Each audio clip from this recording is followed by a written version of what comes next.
الله سبحانه وتعالى فرمایلی دی وما ارسلناک الا رحمتا للعالمین تمونگا د تمام انسانیت د فارا رحمت را لګلې. یو حدیث کې راغلی دی وی رسول الله صلی الله علیه وسلم په یو موقع باندې جبرئیل ته د سی ویلې چې رب العالمین زما په باره کې خبر ورکړی دی چې دا محمد علیه الصلاۃ والسلام د تمام مخلوق د پاره او د تمام عالمینو د پاره موږ رحمت را لګلې. نو په دې عالمینو کې په دې مخلوق کې ختم یو شی نو یا جبرئیل زما د نبوت او د رحمت نه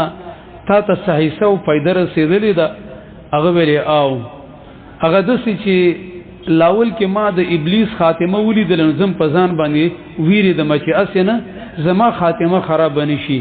الله سبحانه و تعالی سمد ذات خو چې کله زه په وحی را لېګلو پر اورلو باندې مقرر شوم او خصوصا ته په وحی او په قران پر اورلو باندې او قران زما په باره کې د څه تزکیه ذکر کړله چې دا جبرئیل امین دی نزل به الروح الامین چې دا امانتدار دی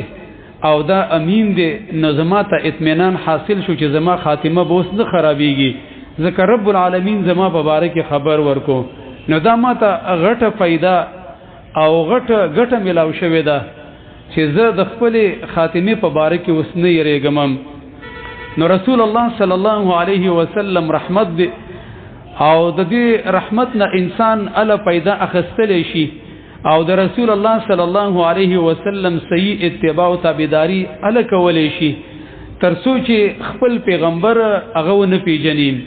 او د نبی صلی الله علیه وسلم د ژوند احوال او داغه سیرت د نبوت نمخ کې قبل النبوه و بعد النبوه نو الا مؤمن به په خپل پیغمبر باندې صحیح ایمان راوړي شي او په صحیح توګه باندې داغه اتباع او تابعداري کولې شي او په صحیح طریقه باندې به د په ایمان کې ارتقا او ترقی راځي.